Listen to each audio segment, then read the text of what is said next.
Perfecto.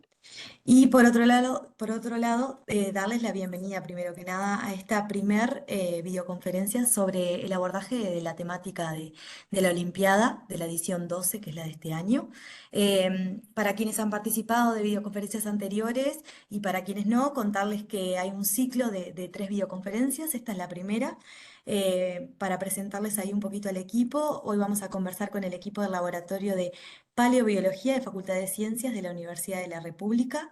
La idea es conversar ahí un poco sobre el trabajo que vienen realizando en el arroyo vizcaíno, em, para comentar ahí la experiencia, lo que ha sido el recolectar en este sitio excepcional miles de fósiles de grandes mamíferos y demás. No quiero adelantar para así poder sorprenderlos un poco. También vamos a conversar sobre algunos otros proyectos educativos y plataformas que ellos tienen.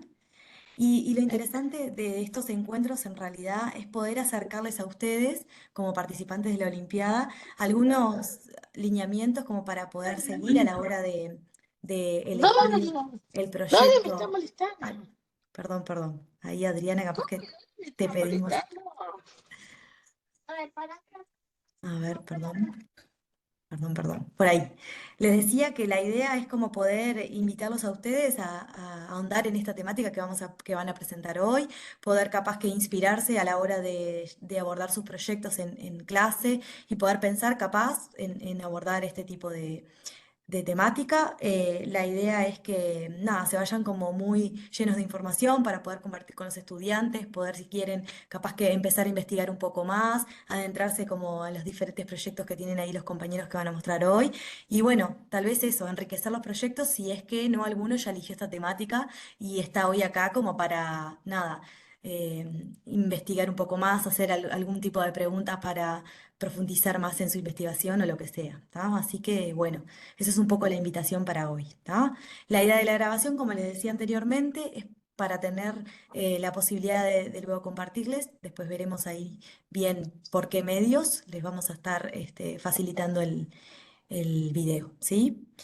Pero bueno, gracias entonces por estar hoy acá, por tomarse ese ratito para aprender, conocer un poco más de la mano de este equipo. Así que bueno, Luciano, si estás preparado, ahí va, Ahí, perfecto. ahora sí se ve bien. Excelente, que ni que lo hubiésemos Sí. ensayado. Mirá, ya, Bien. así, terminé de hablar y ya arrancaste. Bueno, en realidad nosotros vamos a estar presentando justamente lo que comentabas, va a ser una charla sobre el trabajo que llevamos adelante en el Laboratorio de Paleobiología de Facultad de Ciencias. La charla vamos a estar dando Martín Batallés, que es integrante del laboratorio, del grupo de trabajo, Luciano Varela en mi caso, que también soy integrante del laboratorio, y Richard Fariña, que es el responsable del laboratorio, que va a estar ahora en breve comentando un poco la parte sobre este sitio que se llama Arroyo del Vizcaíno, que voy a hacer una pequeña introducción sobre ponernos un poco en contexto de qué estamos diciendo cuando hablamos de un sitio paleontológico y más o menos qué momento de la historia de la Tierra o qué significa que tenga 30.000 años de antigüedad este sitio, eh, que se ubica en Sauce, en Canelones, en las inmediaciones de Sauce, muy cerca de Sauce, en un arroyo. Para empezar, para ponernos en contexto, queríamos hablar un poco de la historia de la Tierra, del objeto de estudio de la paleontología, de qué abordamos nosotros en el estudio de los fósiles. Entonces, en primera instancia, si ustedes se fijan en este gráfico, lo que se ve es un poco la historia de los mamíferos en América del Sur. Es una pequeña parte de la historia de la Tierra. Si pensásemos en restos fósiles en general, esto sería mucho más extenso en el tiempo, pero básicamente si se fijan a la izquierda hay un evento claro que es el cambio entre el Cretácico y lo que viene después, el Paleoceno, que está determinado por la extinción de los dinosaurios, es el evento como más famoso. Y a partir de ahí se habla normalmente de la edad de los mamíferos y es cuando los mamíferos empiezan a diversificarse y a tener una preponderancia en los ecosistemas mucho más importante. Nosotros, en nuestro caso, al estar hablando de 30.000 años de antigüedad, nos ubicamos en el Pleistoceno, que es esta otra etapa de la historia de la Tierra bastante reciente, que ustedes ven marcada en rojo contra la derecha. En ese caso, el Pleistoceno comienza hace aproximadamente 2,5 millones de años, pero se extiende hasta hace muy poquito, hace unos 10.000 años, 11.000 años, y está caracterizada por la presencia en prácticamente toda la Tierra de mamíferos de gran tamaño. Por otro lado, eso es el marco temporal, pero por otro lado tenemos el marco que lo da los objetos de estudio, que son los fósiles, y para eso queríamos definir brevemente qué es un fósil. Entonces, cuando hablamos de fósil, hablamos de los restos de organismos vivos, que estuvieron vivos, ¿no? De restos de organismos o de su actividad preservados en el registro geológico de la Tierra. Entonces ahí, a modo de ejemplo, tenemos arriba a la izquierda un organismo bastante antiguo, es un trilobite, pariente de los artrópodos actuales, que se preserva, son organismos marinos, que se preservan en capas de sedimento marinas de hace muchos millones de años y se extinguieron, de hecho, hace mucho tiempo.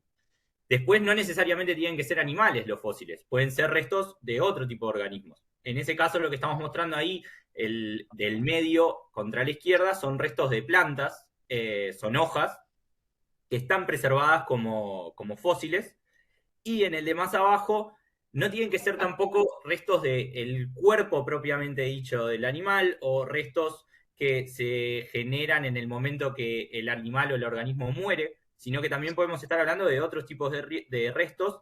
En ese caso, lo que ustedes ven es un resto microscópico, es un grano de polen, que en ese caso tiene unos 250 millones de años y se preservan en la roca de la misma forma que se preservan otros fósiles, solo que al ser microscópicos requieren como un tratamiento diferente. La roca necesita ser disuelta con ácidos, muchas veces muy fuertes, para luego observar al microscopio ese tipo de fósiles.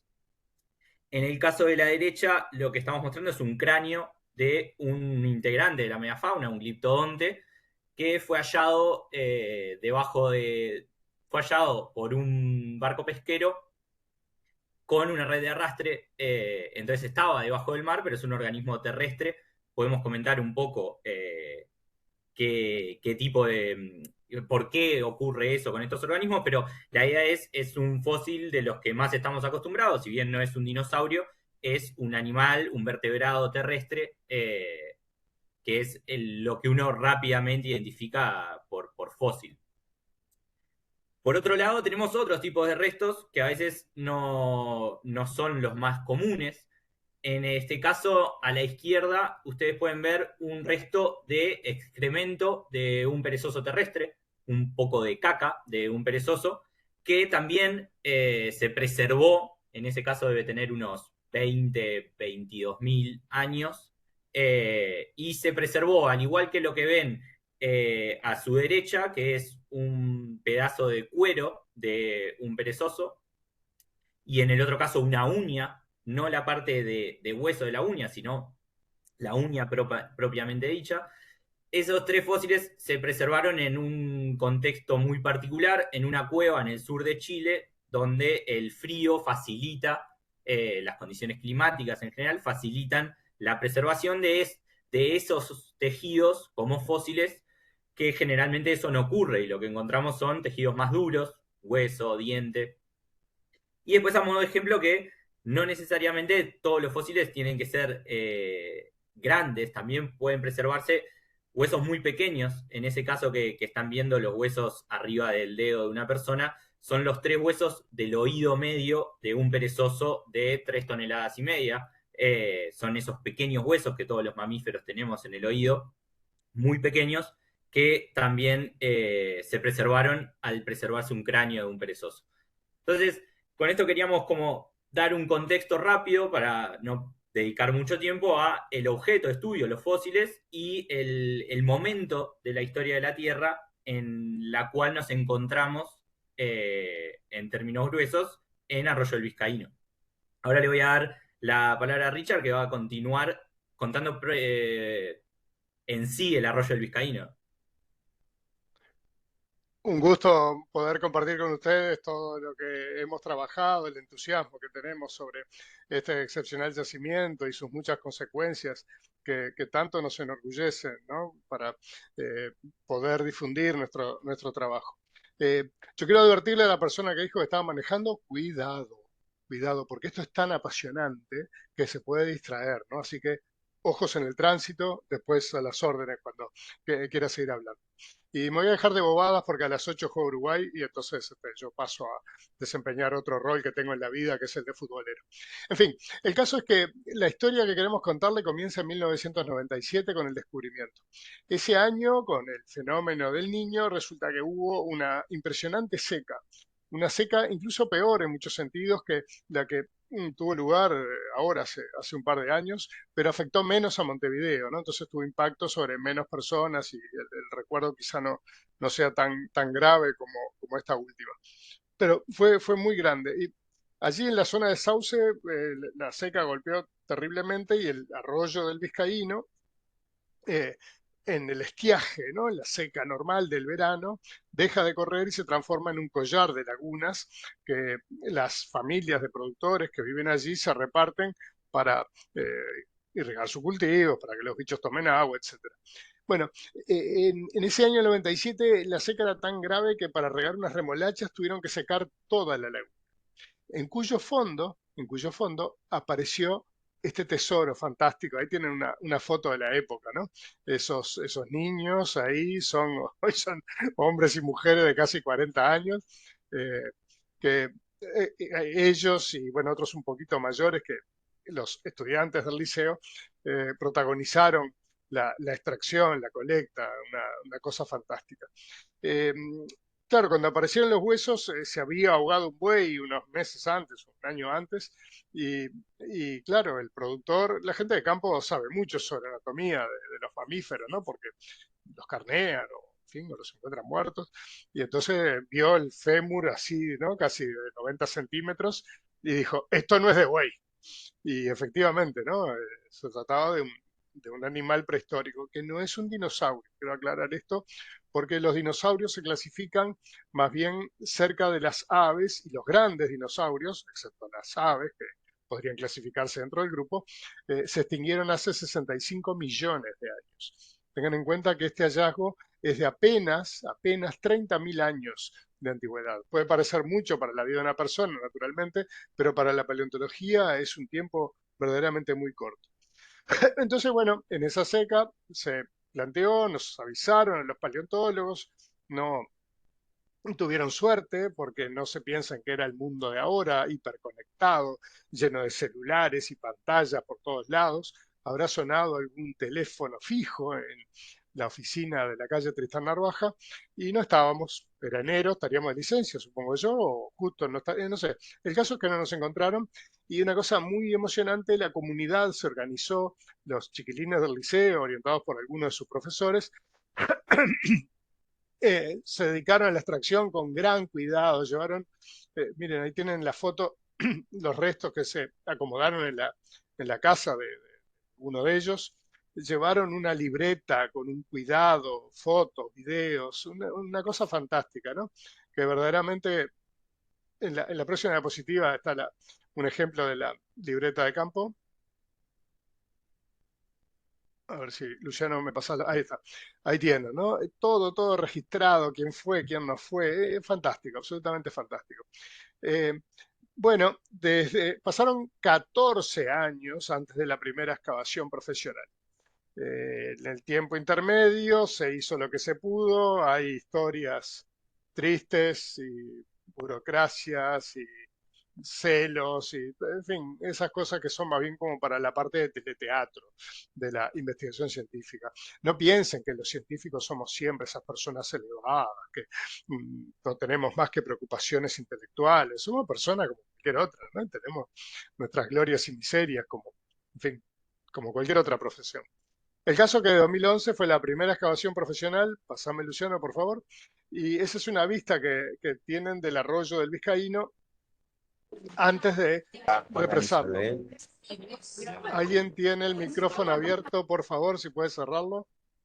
Ahí está, gracias. Eh, ahí en el arroyo hay que represar, como no hay seca, la seca no se repite, y bueno, y porque ya los productores están viejos y no cultivan tanto, no usan tanto el agua de la laguna, hay que represar y para eso primero lo hacíamos con bolsa de barro y ahora tenemos ese equipo que se llama Aquadam, un dique que se infla con el agua del arroyo, una pieza fantástica que nos ahorra muchísimo trabajo. Pasa a la próxima, Luciano, por favor. Así queda puesto el Aquadam y está visto desde la laguna cuyo fondo son los fósiles, ¿no? Se extrae el agua con bombas, hacemos un campamento, por supuesto, allí cerca, y una vez que se extrae el agua, empezamos a sacar baldes de barro. Esa cosa glamorosa que ustedes ven en los documentales, que el último día alguien se baja del ómnibus y justo antes de ir se encuentra un esqueleto completo, bueno, no es así. Eh, pero bueno, hay gente que paga para ir a un gimnasio, ¿no? Y hacer ejercicio. Nosotros lo hacemos como parte de nuestro trabajo y la verdad que es muy divertido, ¿no? Uno recupera los 8 años jugando ahí en el barro. Miren cómo están o estaban estos, porque estos ya están colectados, los huesos fósiles de estos animales gigantes de los que Luciano les va a hablar ahora, todos aglomerados. En cada metro cuadrado, un espesor de 50 centímetros, hay 100 huesos en promedio, ¿no? Una barbaridad, ¿no? Pasa a la próxima, por favor, Luciano. Y al salir tienen ese color anaranjado intenso que se va perdiendo con el curso de los años, inclusive los huesos de la primera colecta, que estuvieron expuestos a la luz mucho tiempo, ya tienen ese color blanquecino, eh, que perdieron completamente ese anaranjado rosito fuerte. Y nosotros también llevamos una libreta de campo, anotamos todo, eh, y ese lugar nos permite investigar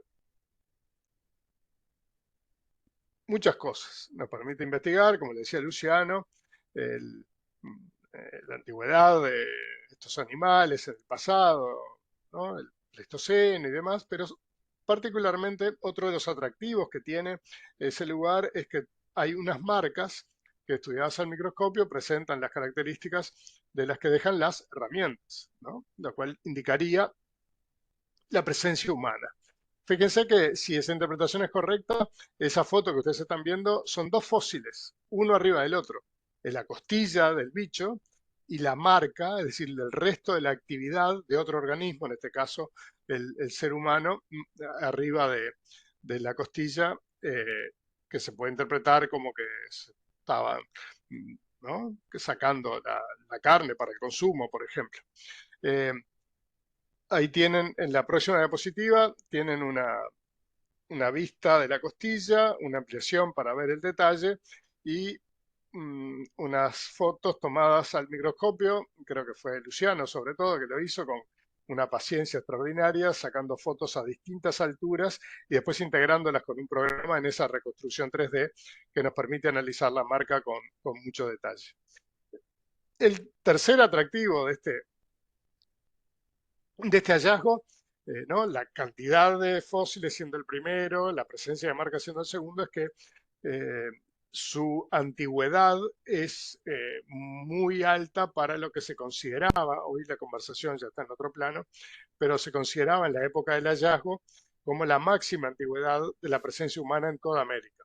El paradigma entonces vigente hablaba de unos 15.000 años o incluso menos, y fíjense que este tiene 30 o no, hasta un poco más. Eh, Eso fue muy impactante, tuvimos entrevistas de todos lados, del Wall Street Journal, por decirte algo, ¿no? Una cosa rarísima, y otras en chino, yo qué sé. Eh, y bueno, esto es nuestra materia prima para la investigación esta que les cuento, y muchas otras, ¿no? Encontramos ADN en un molar de mastodonte, encontramos bichos que son muy raros para la localidad, bueno, muchísimas cosas que estamos a las órdenes para contarles y además pueden consultar en nuestra página web Pero primero Luciano quiere hablarles un poco de lo que es la megafauna, de cuáles son estos animales tan extraordinarios. Bueno, sí, la idea era esta segunda parte de la charla, centrarnos más en los ecosistemas que podemos investigar, la información que podemos recabar de los organismos que vivían en estos sitios y un poco en algunos contenidos y herramientas que hemos desarrollado en el laboratorio en relación a la parte didáctica y la parte educativa que se genera en base a estos objetos. En primer lugar, bueno, contar un poco, sí, más específico qué son los animales que componen esta megafauna de América del Sur. En principio, el hecho de que se llame megafauna, como da a entender la palabra, ya nos habla de que tenían un tamaño importante. Estamos hablando de animales que en muchos casos superaban la tonelada de peso. Algunos perezosos llegaban a alcanzar más de 3.000 kilos. Eh, un mastodonte emparentado con los elefantes actuales también superaba los 3.000, 4.000 kilos.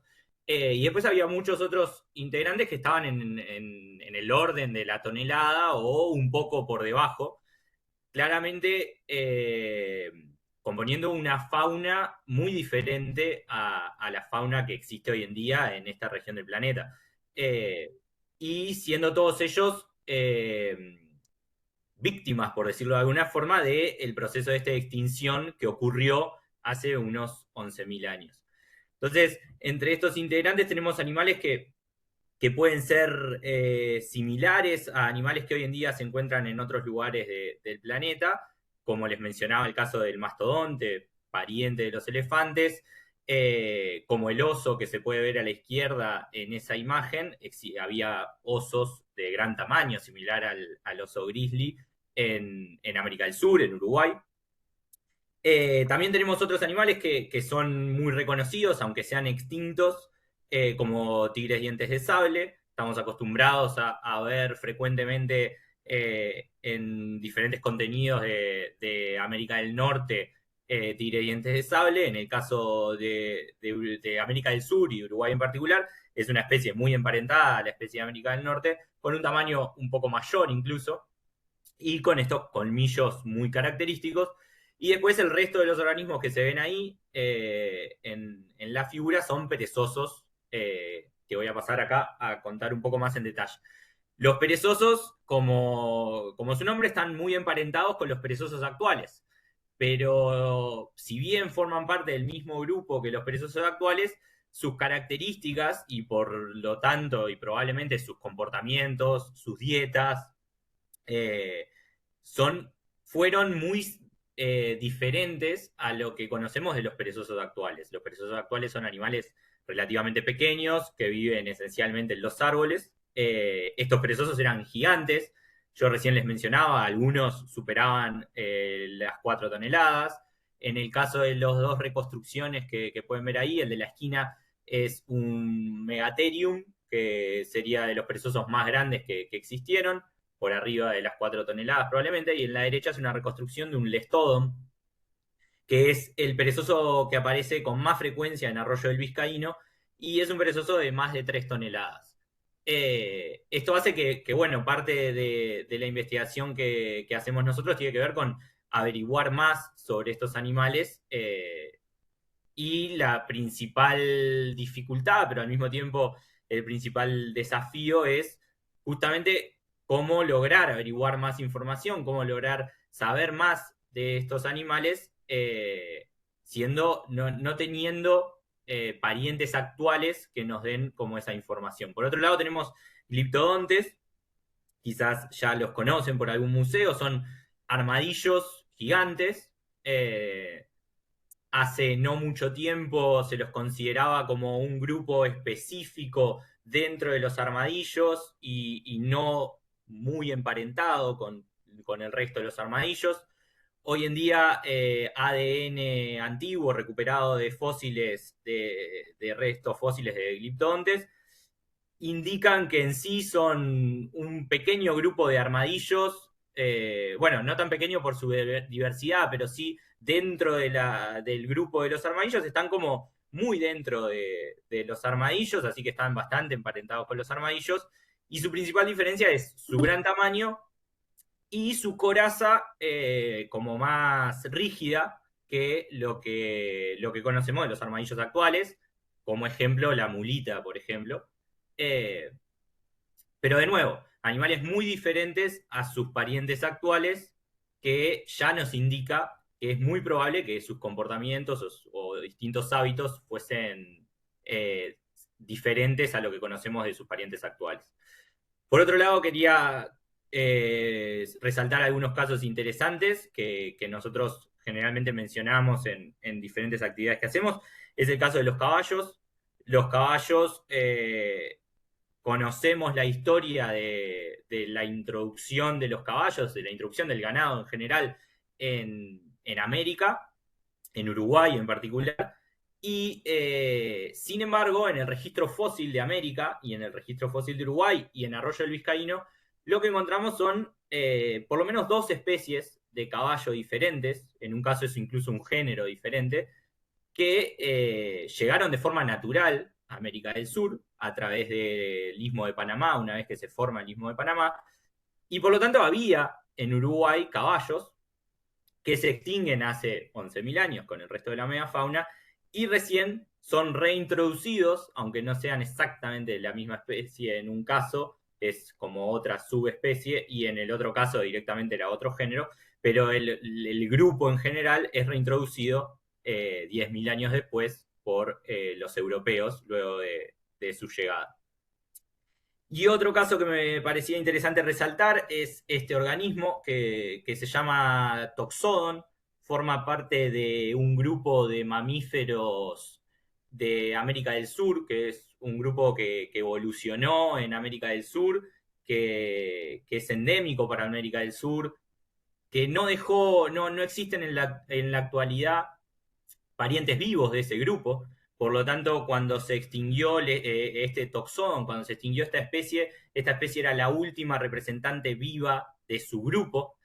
Están emparentados a otros ungulados, están lejanamente emparentados con hipopótamos, rinocerontes, bóvidos, pero es un parentesco muy lejano, más allá de su similitud, que su similitud probablemente tenga que ver con procesos evolutivos que llevaron a ese parecido por adaptaciones a probablemente estilos de vida similares o ese tipo de aspectos.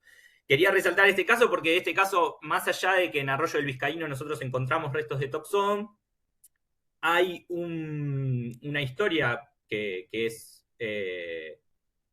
importante destacar, que es el cráneo que ustedes ven acá. Este cráneo está alojado hoy en día en el Museo de Historia Natural en Londres, y es un cráneo que colectó Darwin en Uruguay en una de sus visitas a Uruguay, en una de sus paradas del Beagle en Uruguay y cerca de la ciudad de Mercedes.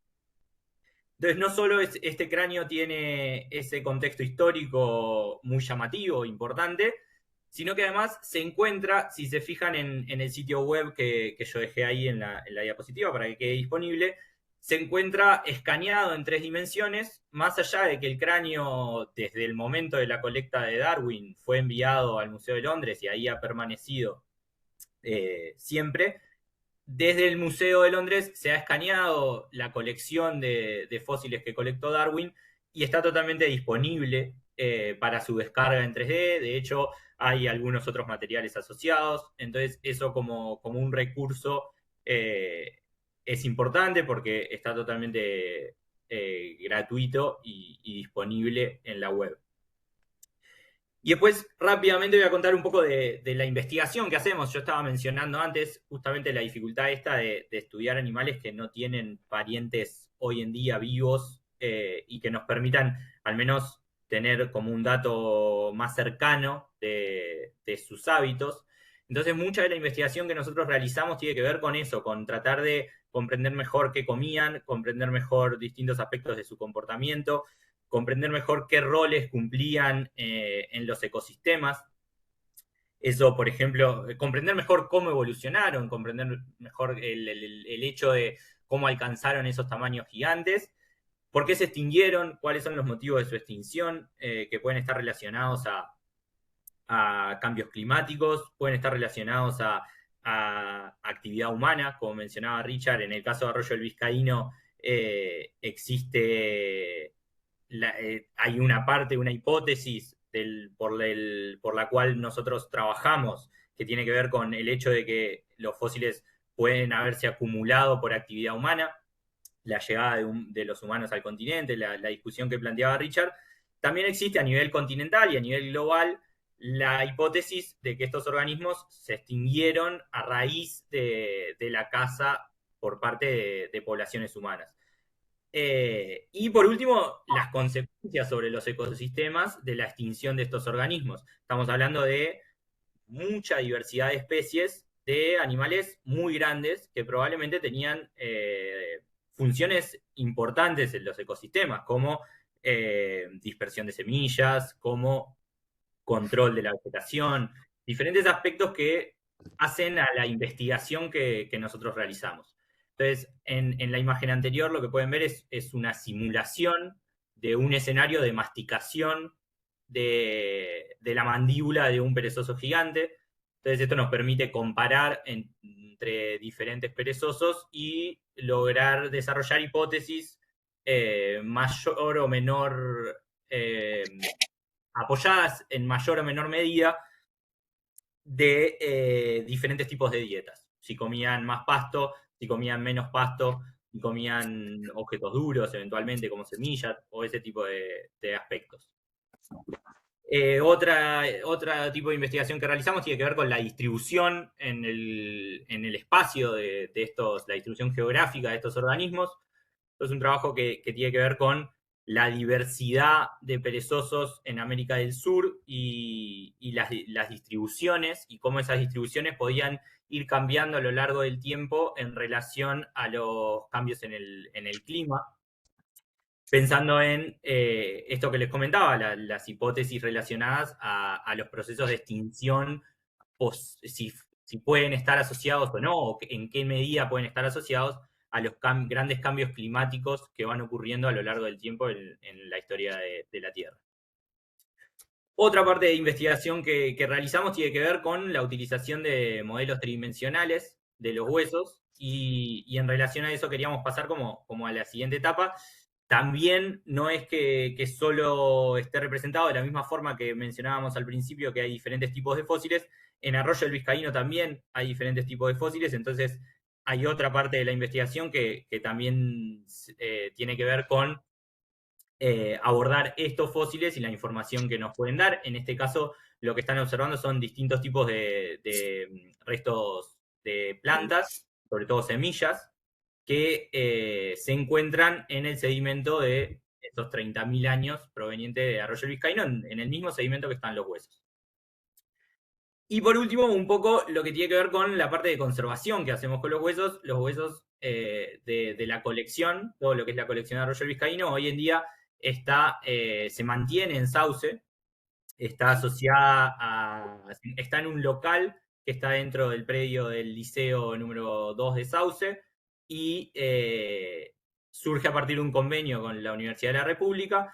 Entonces la colección está ahí y bueno, era un poco mostrar el proceso de preparación. Los huesos muchas veces están en diferentes condiciones y eso requiere como una preparación para garantizar la conservación de estos elementos. Terminando esta parte, para que no se demore más, les quería dejar dos recursos específicos, que es el sitio web de Arroyo del Vizcaíno, donde mucha de esta información y algo más de información incluso está disponible, y en particular una serie de ebooks gratuitos que están alojados dentro del sitio, que tienen diferentes aspectos de esto que comentamos, disponibles en esos ebooks en PDF. Ahora le voy a dar la palabra a Martín para que comente un poco sobre Megafauna 3D, que es el proyecto específico de divulgación que tenemos. Hola, ¿cómo están? Bueno, muchas gracias por sumarse. Veo que hay gente de todos lados de Uruguay. Ponen muy contentos eso. Bueno, como les decía Luciano y Richard, ya vieron que nosotros trabajamos en ese sitio tan espectacular ahí cerca de Sauce.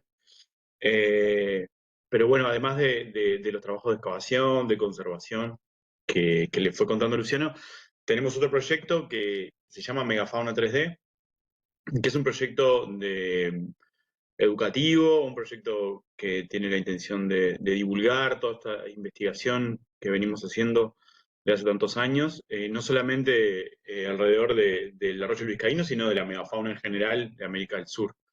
Y bueno, de a poco el proyecto tiene alrededor de una década y está involucrado distintas personas, paleontólogos como Richard y Luciano y otras compañeras y compañeros, pero también hay diseñadores, hay dibujantes, hay programadores, bueno, una diversidad de disciplinas que se cruzaron en este proyecto que a lo largo del tiempo fue creciendo y fue convirtiéndose en una especie de ecosistema de recursos educativos que nosotros ponemos a disposición en general de forma libre y gratuita para que cualquier persona, cualquier chiquilín, cualquier educador pueda trabajar, estudiar, investigar el tema de la megafauna en distintas plataformas, en distintas modalidades.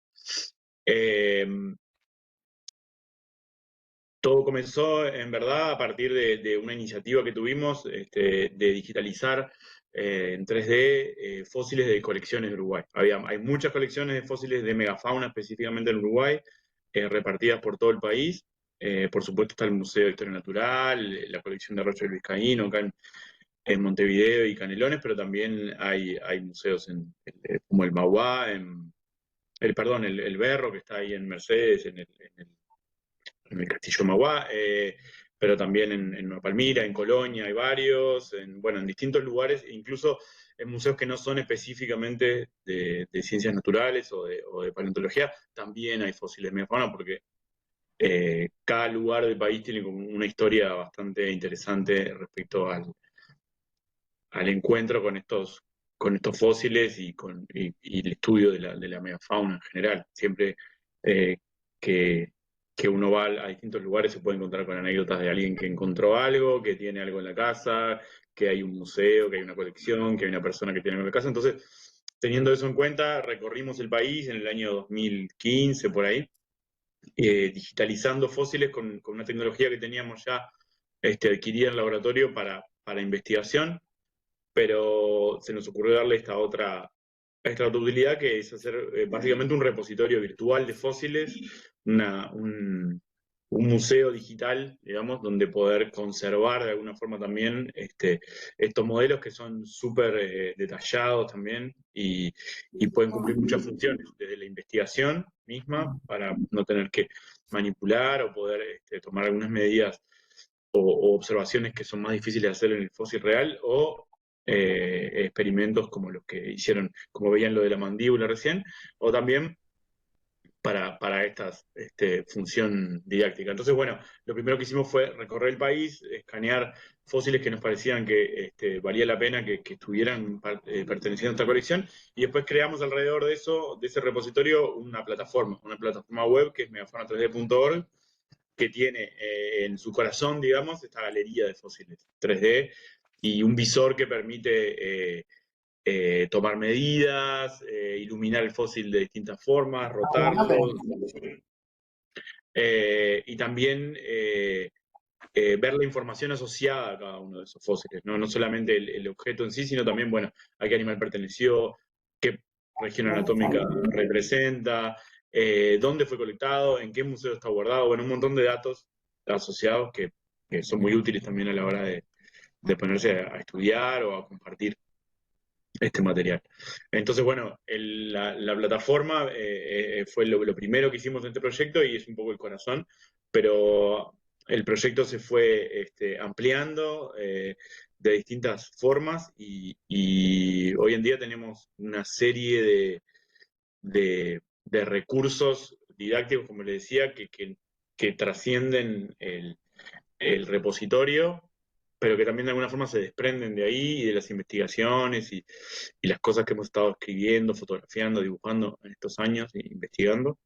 Y bueno, ahí viene una lista un poco de lo que tenemos a disposición en nuestra plataforma, desde manuales y guías para docentes accesibles, en PDF accesibles, que pueden ser leídos con lectores de pantalla para personas que tengan problemas de visión, baja visión o directamente que sean ciegas, hasta réplicas para descargar y poder imprimir en impresoras 3D, láminas, infografías, líneas de tiempo, fanzines que se pueden descargar e imprimir en impresoras caseras.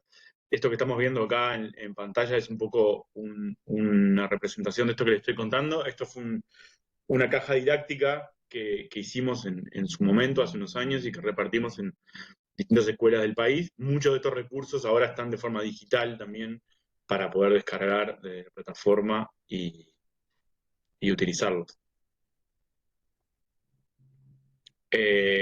La otra parte también que trasciende totalmente lo virtual, pero que se sirve de esas herramientas, son los talleres que damos y charlas a lo largo del país, en distintos museos, escuelas, liceos, bibliotecas, donde nada, lo que intentamos es llevarles esta información que les estamos contando, pero también hacer actividades que tengan que ver con lo vivencial, digamos. O sea, llevar fósiles reales, hacer actividades de investigación con los gurises, talleres de arte también, de paleoarte, como le llamamos, donde puedan imaginar, dibujar estas criaturas, sacar sobre hipótesis, discutir en grupo también, preguntas que surgen naturalmente siempre, ¿no?, sobre estos animales, desde sus hábitos alimenticios hasta la forma en que se extinguieron, ¿no? Todo un montón de cosas que siempre están presentes y que nosotros tratamos de llevar a los talleres y discutir con los gurises.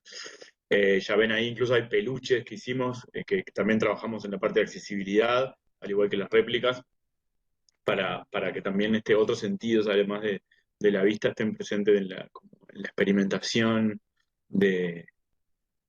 con estos animales que trabajamos.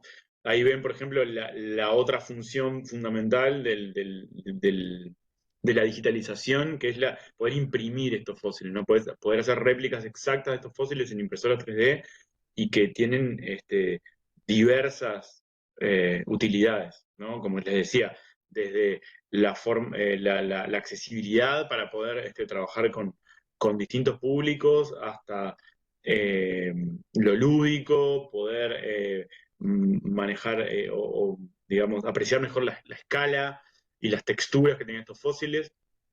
Es un recurso que está buenísimo y que si alguno de los centros educativos puede o tiene la posibilidad de acceder a una impresora 3D, ya sea a través de los SciLabs o de algún centro que tenga impresoras 3D, los modelos de los fósiles están disponibles en la plataforma para descargar y además vienen acompañados de fichas didácticas y de propuestas para ya trabajar en clase, ¿no?, con estas réplicas.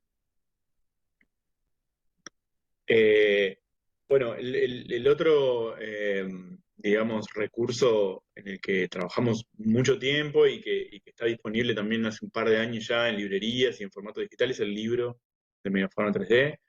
Es un libro que reúne en cierta forma todo esto que le estuvimos contando a través de ilustraciones, de textos, de fotografías y le suma también una capa que es la realidad aumentada. El libro tiene códigos en cada página que sin necesidad de descargar una aplicación pueden con el celular acceder a modelos tridimensionales de los fósiles o de los animales y esas representaciones pueden ser, bueno, ahí ven la foto, ¿no? Pueden aparecer representaciones de los animales que se mueven, puede aparecer el fósil que se pueden manipular desde el celular a través, accediendo directamente del libro sin necesidad de una aplicación. Y ese recurso de la realidad aumentada no solamente está presente en el libro, sino que también lo usamos en nuestros talleres, como veían en la diapositiva anterior, a veces llevándolos a escala real, digamos, ¿no? Donde los gurises pueden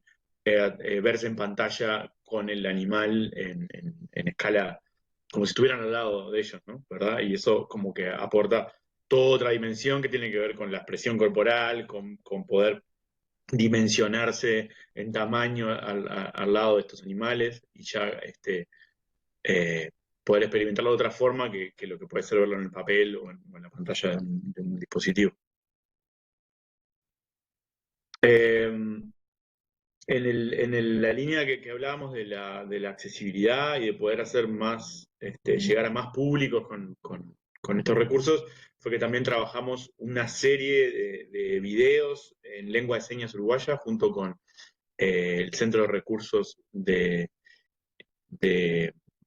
ANEP, y eso también está disponible en YouTube y en la plataforma nuestra. Son 30 videos que resumen de alguna forma el contenido que está en el libro y en los otros recursos educativos que tenemos ahí disponibles, interpretados por intérpretes de señas que pueden llevar los textos y la información que tenemos a eso, a nuevos públicos, y que también pueden ser interesantes para cualquier público, digamos, en general, porque son videos que ya contienen información, audio, imágenes sobre estos animales. Después tenemos también disponible ahí en la web algunos recursos estrictamente para trabajar en el universo digital, como por ejemplo videos, anaglifos que se pueden ver con lentes 3D. Bueno, les decía hoy, ¿no? Manuales, guías, para descargar en PDF, para trabajar, tanto para estudiantes como para educadores. Y una cosa que no sé si conocen, que es NetLogo, que es un lenguaje de programación que se puede utilizar en el navegador. Entonces desarrollamos ahí varias aplicaciones web orientadas principalmente a estudiantes más grandes o a gurises de educación media, donde pueden, digamos, de alguna manera modelar ecosistemas y el funcionamiento, digamos, de ecosistemas, de redes tróficas, y a través de la manipulación de distintas variables, ver cómo evolucionarían los ecosistemas del Pleistoceno, ¿no? A nivel del balance entre carnívoros y herbívoros, por ejemplo, o los procesos de extinción que podrían haberse dado en ese equilibrio de los ecosistemas. La idea también con todos estos contenidos es no solamente trabajar,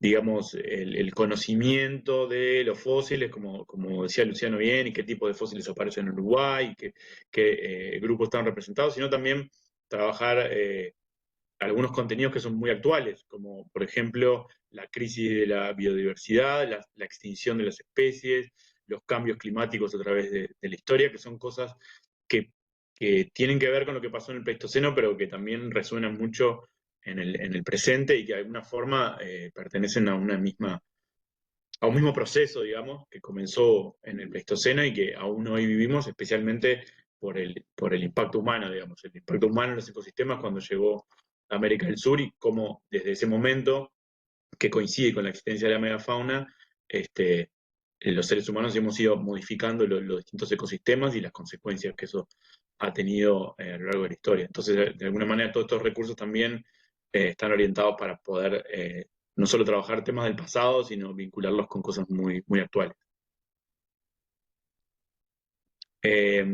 Además de la digitalización de fósiles, incursionamos también en la digitalización de sitios, o sea, de lugares de excavación. Por ejemplo, ahí en la imagen ven arriba una excavación que hicimos cerca de San Ramón, en Canelones, donde aparecieron restos de un gliptodonte en una barranca, y también sitios de interés geológico como las Grutas del Palacio que vemos ahí abajo, y hay también un sitio de perezosos gigantes en Aiguá, al norte de Maldonado, donde también trabajamos y estuvimos excavando ahí. Digitalizamos todo el sitio a través de fotografía y de fotografía con drones, y a partir de ahí construimos unas visitas virtuales que también están accesibles en la plataforma, donde se puede recorrer el sitio, estudiar algunos puntos de interés que están ahí marcados, donde hay información extra sobre la forma que se trabaja en el campo, cómo se disponen los fósiles cuando uno los encuentra. Bueno, es como una aplicación un poco más inmersiva en donde podemos acercarnos al trabajo de campo, que eso normalmente es difícil, digamos, ¿no? Porque las salidas de campo a veces son difíciles de llevar gurises ahí o de poder ver con estudiantes y profes los sitios de excavación por difícil acceso. Eso, bueno, acá tratamos de llevarlo un poco a lo virtual para que pudieran verse, aunque en ese sitio particular de Aiguá sí que tuvimos participación de gurises porque fue excavado junto con un centro juvenil de ahí de Aiguá y participaron un montón de chiquilines de ahí y nos ayudaron mucho a excavar y de hecho encontraron un montón de fósiles en la zona. Y bueno, por último, o no sé si por último, pero como una de las cosas que más recientemente incorporamos a este ecosistema didáctico es una excavación virtual desarrollada en Minecraft, en la edición Minecraft Education, que es la que está disponible a través de la plataforma Ceibal. Nosotros construimos una simulación de lo que sería una excavación que podemos encontrar acá en el campo, en Uruguay, donde hay diversos fósiles de megafauna enterrados o semienterrados cerca de una escuela rural y de una carretera, digamos, imaginaria, ficticia, pero que está basada en muchas experiencias que tuvimos a lo largo del tiempo de ir a excavar cerca de escuelas o cerca de arroyos en el campo, cerca de carreteras. Entonces intentamos reconstruir ahí distintas excavaciones. La idea es que ese mundo se puede recorrer libremente, se puede trabajar con estudiantes, digamos, en solitario o en grupo, ¿no? Ahora después podemos ver un poco si tienen dudas de cómo acceder a este recurso y cuáles son los requerimientos que se necesitan para poder trabajar esto en clase. Pero bueno, contarles antes que el mundo tiene, además de esos fósiles que decía, enterrados y semienterrados, tiene distintos personajes que están repartidos a lo largo de ese pequeño universo, y hay desde la directora de la escuela, una maestra, un vecino que trabaja en una chacra, paleontólogos que están allí aportando información, y cada uno de esos personajes se puede interactuar con ellos y te van al usuario, digamos, al jugador, le van a dar elementos que lo van a ayudar a la investigación virtual. Por ejemplo, cámaras de fotos para hacer un álbum virtual de fotos de la excavación, palas o otras herramientas para poder ir más rápido en el trabajo, una bitácora donde pueden llevar notas y también vincularlos con todos los recursos que les contaba recién. O sea, cada uno de estos personajes también les va a hablar de alguno de estos recursos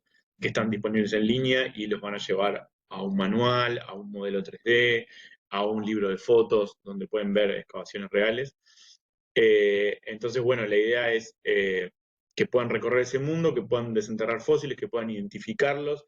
También hay un área donde hay simulado un museo y un laboratorio de preparación de fósiles, donde incluso se pueden llevar algunos fósiles que se encuentran ahí y, por ejemplo, descomponerlo en sus elementos químicos, un fósil vegetal, un fósil animal, para aprender un poco más de cómo estaban compuestos estos fósiles que podemos encontrar ahí en la realidad y en este mundo virtual.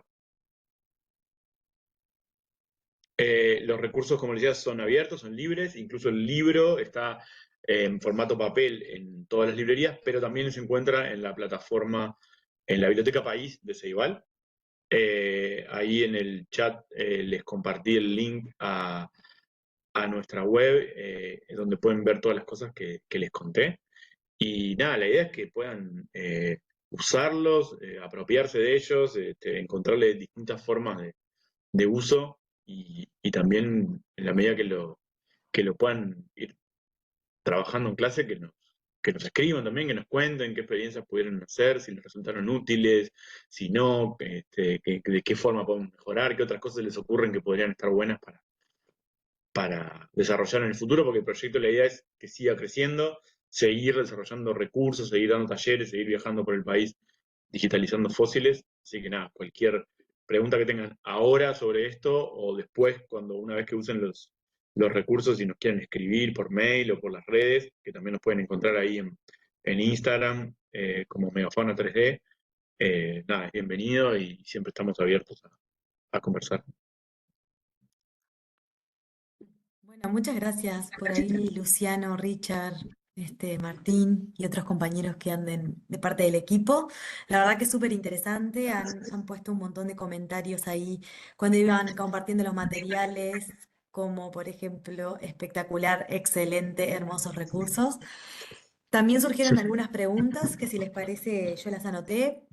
El Colegio Don Bosco les preguntaba a ustedes si se conocen las causas de extinción de la megafauna, cuando hablaron de eso al inicio, más hacia el inicio. Contestó. ¿No Dale. quieren contestar ustedes? Bueno, en general, el proceso de extinción de estos animales, como yo comentaba medio al pasar, es un proceso bastante global. Si nosotros nos vamos hacia el Pleistoceno, prácticamente en toda la Tierra, en todos los continentes, sacando a la Antártida, había animales de gran tamaño. Los tiempos en los que estamos hablando, que sean 30.000 años, implica que estos animales no eran antepasados de los animales que existen hoy en día. Los animales que existen hoy en día son líneas evolutivas que evolucionaron en paralelo. La diferencia es que estos animales a lo largo de los últimos 10 millones de años, 8, 6 millones de años, fueron aumentando en tamaño hasta alcanzar estos tamaños gigantes. Y lo que ocurre a nivel global, en algunos continentes un poco antes, en algunos continentes un poco después, es la extinción de los animales de gran tamaño. Si bien puede haber algunos casos de animales pequeños, los que se extinguen en general son los animales de gran tamaño, donde lo que sí encontramos es que en África esa extinción tiene un impacto menor, hoy en día, de hecho, podemos ver animales de gran tamaño en África, básicamente. En el resto del mundo, eso ocurre medio que generalizado, y en América del Sur, por ejemplo, en Uruguay en particular, prácticamente desaparecen todos los animales de gran tamaño y no hay animales hoy en día que no sean los animales que introdujeron los europeos de varios cientos de kilos. Entonces, por un lado, el Pleistoceno se caracteriza por eventos climáticos cambiantes, una serie de glaciaciones que van ocurriendo, periodos de glaciación y periodos interglaciares, que son periodos más cálidos como vivimos hoy en día. Entonces, siempre existió una de las teorías, tiene que ver con eso, con los cambios climáticos que van ocurriendo y la adaptación de estos animales a condiciones quizás más frías o condiciones particulares en las cuales no pueden acompañar ese cambio climático.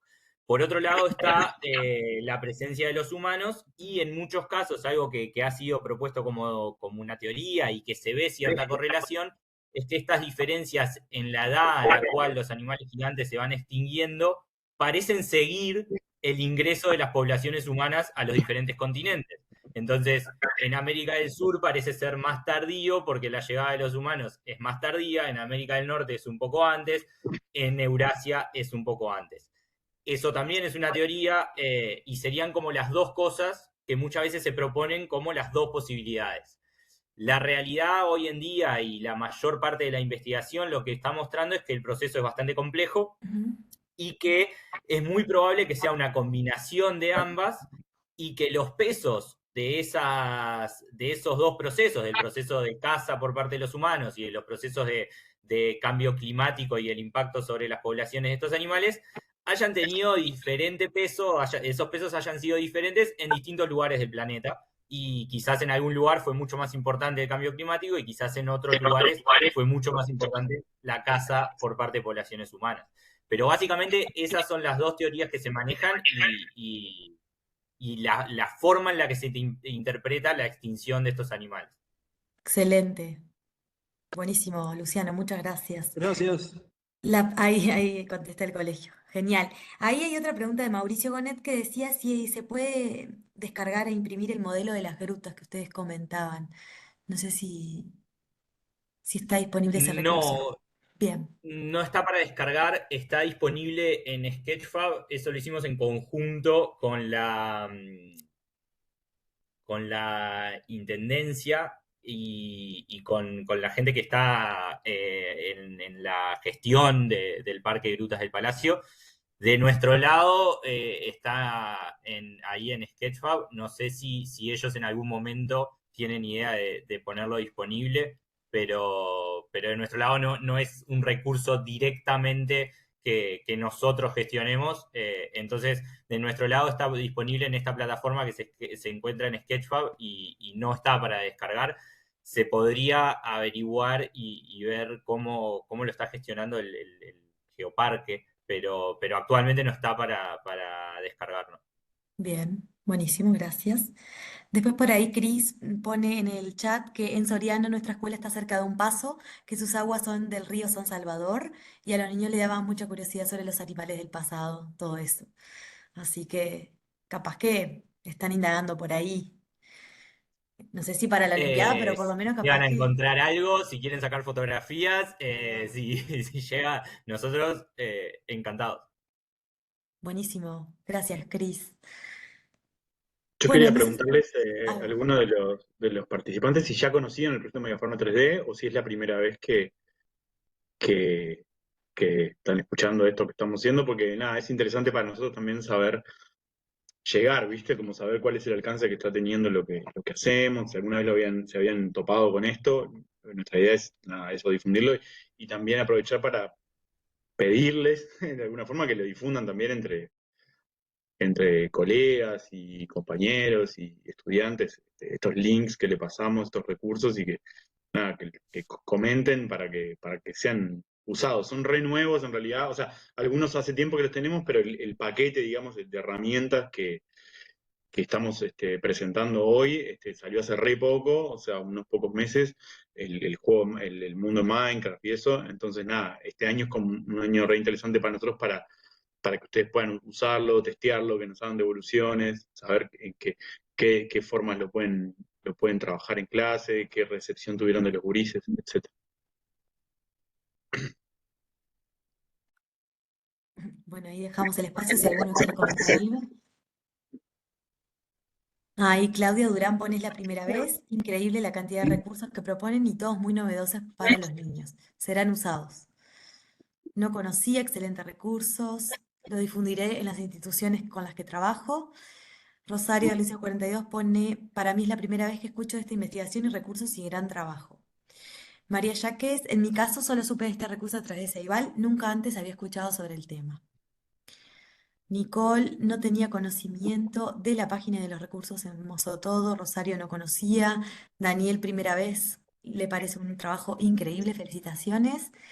Ana María dice, lo vi en la página cuando hicimos Minecraft Education Day. Fundación Liceo Jubilar, ni idea, soy profe de informática, ya le pasé el link al grupo de profes de la fundación. Valeria, es la primera vez, impresionante. Andrea, hace poco lo compartió Ceibal, de mi parte ahí me enteré. Así que bueno, todos coinciden con que es muchos es la primera vez que lo escuchan. ¿Alguien nos recuerda de cuando fuimos a escanear a Colonia del Sacramento? Sí, hace Hmm, muchos años, hace varios años, hmm. 2015, si no me equivoco. Ah, bien. Ahí Adriana Morelo pone, hola, pude conocer a Richard hace muchos años en un curso de contexto crítico. Ahí compré el libro y en Científicos en el Aula con el tema paleontología. Desbloqueando ahí algunos recuerdos.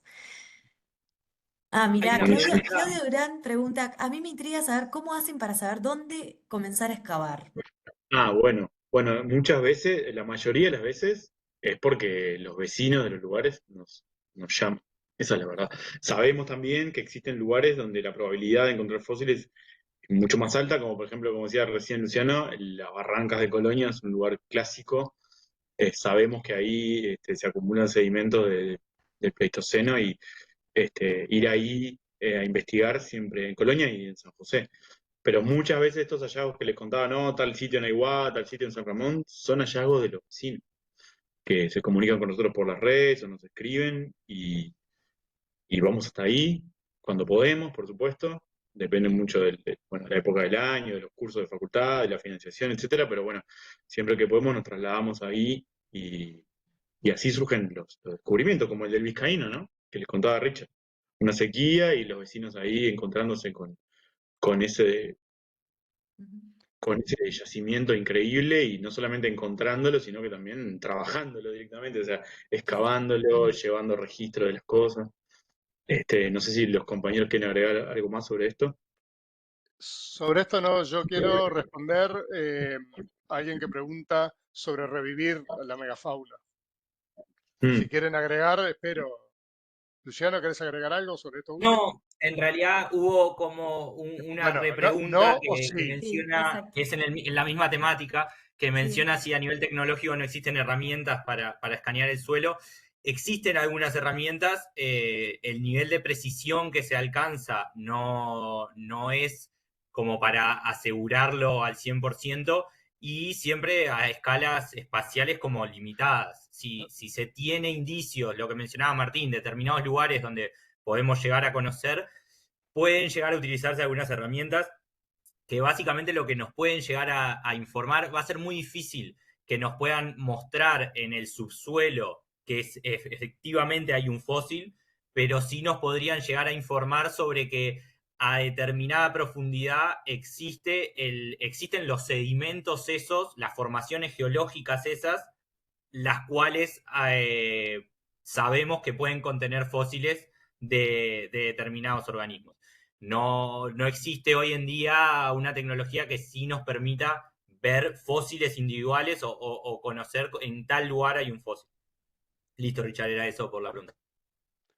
Marcelo pregunta si vale la pena intentar revivir especies de megafauna usando ingeniería genética. Yo radicalmente creo que no. Y me explico. Creo que la genética es una parte importante, por supuesto, ¿no? De todos nosotros. Yo qué sé, si querés jugar al básquetbol, pero tus genes no te dan la estatura necesaria y te va a costar mucho más. Eh, el caso, por ejemplo, eh, si a uno de nosotros, ¿no? Que somos uruguayos y nos cría una familia tailandesa en Tailandia, ¿qué vamos a hacer? Tailandeses. Entonces yo digo, si revivimos eh, un gliptodonte, ¿quién le va o sea, si tenemos el genoma completo de un gliptodonte y lo sintetizamos y las proteínas y todo y hacemos un gliptodonte, hay que ver cuál es la mulita suficientemente grande como para albergarlo en su útero, pero en fin, eh, ¿quién le va a enseñar a hacer un gliptodonte? ¿Cómo va a aprender los comportamientos propios de su especie? Porque los gliptodontes ya no existen, están extintos. Ya no va a haber un gliptodonte viejo que le enseñe al gliptodonte joven cómo comportarse como esa especie y no como cualquier otra. Los casos de los mamut, que se dice que pueden, sin que está cercana, la posibilidad de de crear de nuevo a la especie y no va a ser un elefante indio peludo. Claro, si esto ayuda a que algún ecosistema que tenía eh, mamuts y los perdió, los tenga y en una parte se haga un parque que recuerde, puede ser, pero va a ser un elefante indio desclasado. El concepto de especie en ese aspecto es como fundamental. La especie es una entidad histórica y vive en un momento determinado de la historia de la Tierra. Una vez que se extingue, en términos estrictos es incorrecto hablar de que se revive, es lo que mencionaba Richard. Sería una especie que existe hoy en día modificada genéticamente para parecerse a una especie extinta. Eso es lo que se está discutiendo mucho en este último tiempo porque hay empresas que lo están empezando a desarrollar y lo están empezando a plantear. Hace muy poquito salió una noticia de que revivieron, entre comillas, lobos extintos gigantes del Pleistoceno y en realidad, estrictamente hablando, lo que hizo la empresa, más allá de que es un logro tecnológico muy importante, es modificar lobos de una especie actual para que determinados genes sean iguales a los de una especie de lobo extinta y que esos genes que eligieron porque son importantes en las características físicas externas de ese organismo, al modificarlos, los lobos modificados genéticamente, se espera que a medida que crezcan tengan un aspecto y tengan características de estos lobos extintos. Pero a nivel de especies, lo que mencionaba Richard, no es que están reviviendo una especie extinta, sino que están acercando a nivel de aspecto, a nivel de características físicas, a una especie actual.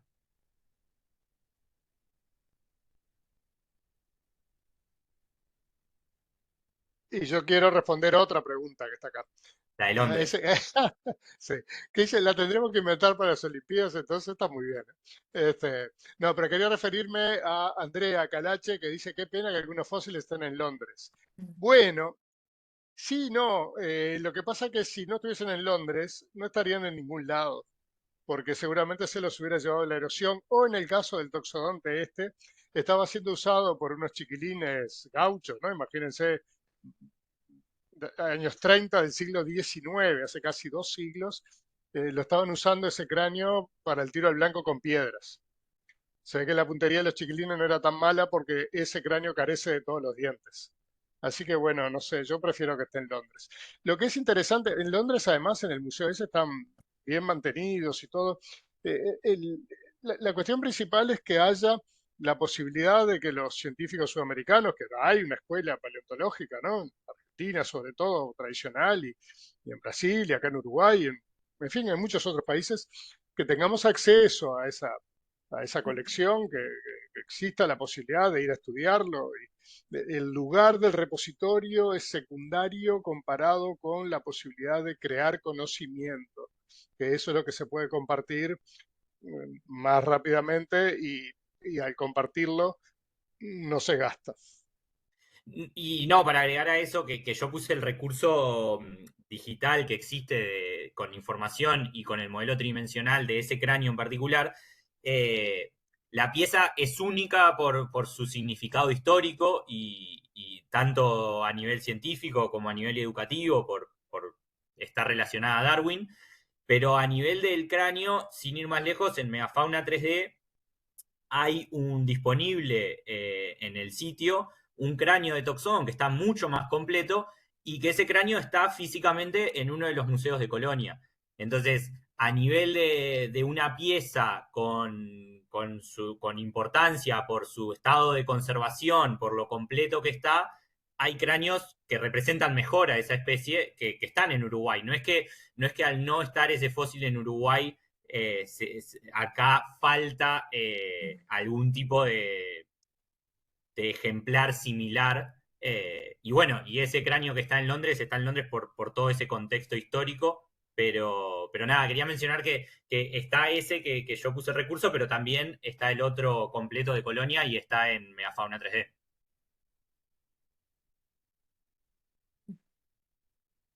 Genial. Bueno, si alguien más quiere hacer alguna pregunta, este es el momento, pueden habilitar los micrófonos. No, yo quería agregar a esto que decían Sí. que también los fósiles también, como pudimos ver con este caso en particular que estamos charlando, también sirven para reflexionar y trabajar sobre procesos mucho más recientes, históricos, sobre todo los fósiles de megafauna, ¿no?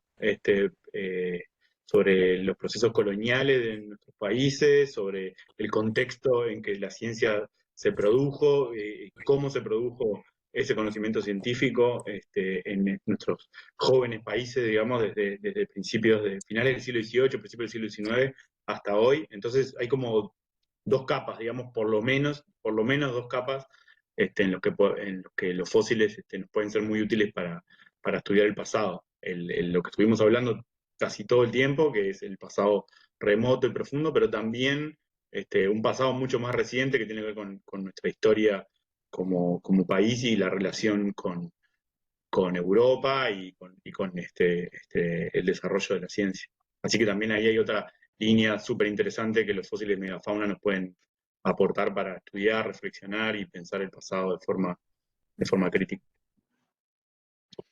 Y yo quiero decir que mientras estamos hablando acá de estos temas tan interesantes, hay una compañera que está siendo atacada por un felino feroz. Miren, allí la tienen, está a punto de morderle el cuello, esa bestia que tiene arriba del hombro. No sé si se dio Ah, cuenta hablas que por mi ahí. gato, sí. Genial. Valen, yo tengo preguntas, pero no para los chicos. No sé cuando haya un espacio para preguntar cosas de Olimpiadas, si va a haber después, si no, tranqui. En realidad no, la idea de hoy era como para hablar más con la temática de ellos. Genial, bárbaro. Tal vez por el Consulta, medio. o sea, también están preguntando ahí, yo estoy en algún grupo y eso, están preguntando si todo tiene que ser de la Olimpiada sobre los fósiles. No, estamos todos de acuerdo que no. No, para Ah, nada. perfecto. Incluso ahí Está, eso. preguntaron cuál es la temática. La temática es tesoros del pasado. Nosotros con estas conversaciones lo que hacemos es acercar algunas pistas por Sí, si sí, alguno sí. quiere abordar desde esta temática tesoros del pasado, digamos, ¿no? Como algún Perfecto. proyecto que tenga que ver con esto, para inspirarse, para empezar como a seguir por esta línea, pero no es la única, Impecable. para Gracias. nada. No, de nada. Em, Ahí había una mano levantada de Javier. No sé si la bajó. Anda Sí, por ahí, bueno, no, Javier. estoy acá, Ahí. Hola, ¿qué tal? Primero que nada, bueno, saludarlos y felicitarlos por el trabajo. La verdad he quedado muy asombrado, no conocía esto y la verdad me ha entusiasmado muchísimo, sobre todo el trabajo que están haciendo, el llevar esto a la parte digital con un alcance masivo. La verdad, celebro eso.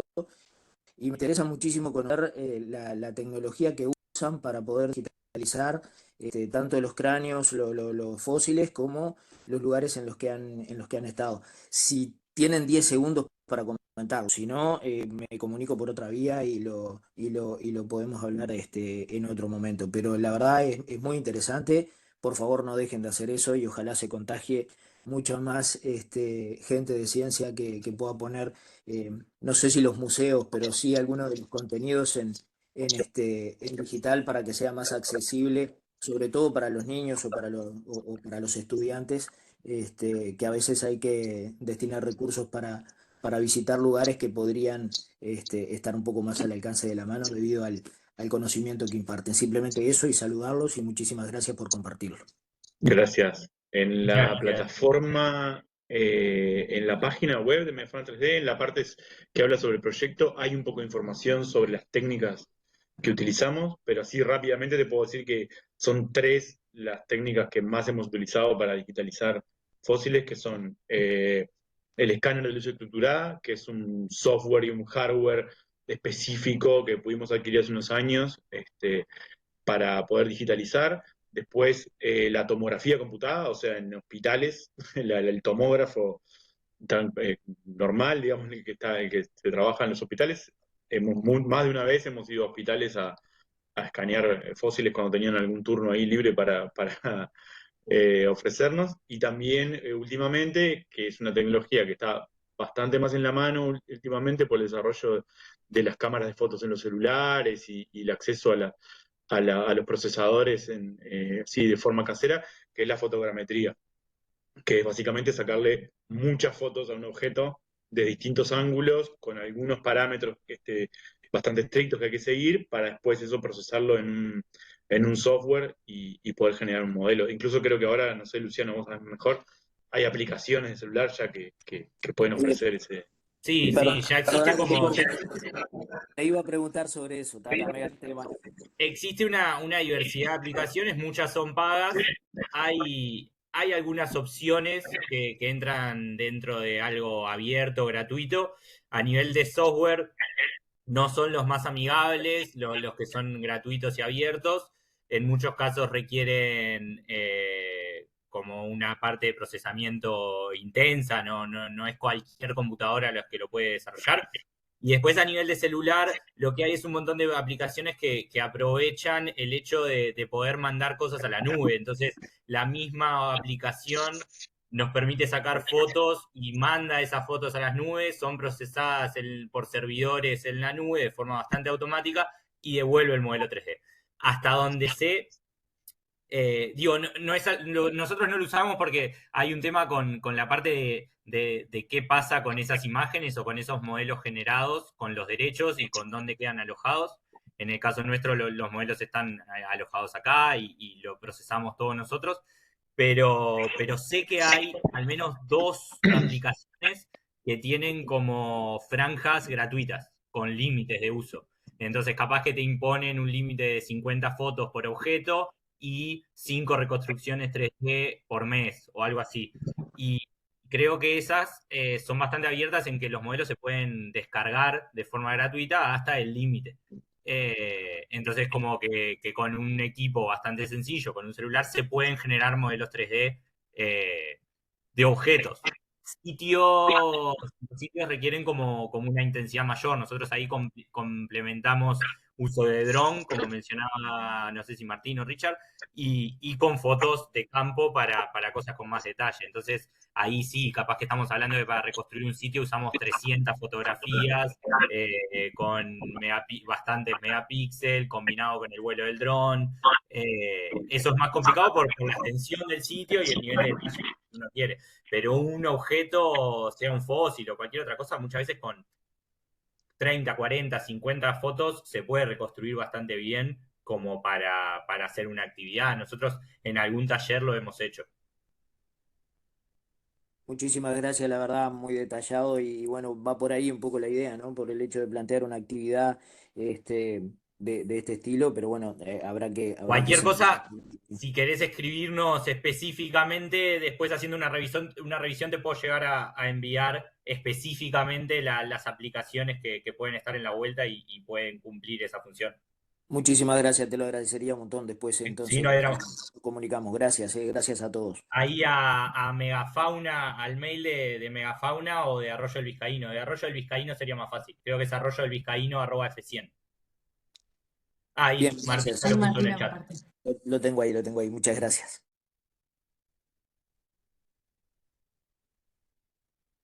Excelente. Bueno, si alguien más quiere aprovechar este espacio, se fueron retirando ya muchos compañeros. Bueno, por ahí saluda a Claudia. Bueno, hemos ido compartiendo durante toda la charla como los links que fueron comentando los compañeros. Por ahí unas felicitaciones en el chat. Felicito esta propuesta a todo el equipo.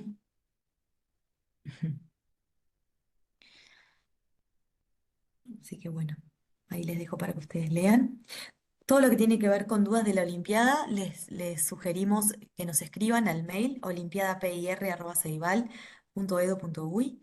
En realidad, la conversación, la videoconferencia de hoy tenía que ver con el abordaje de esta posible temática para los proyectos, si se quiere, de la Olimpiada.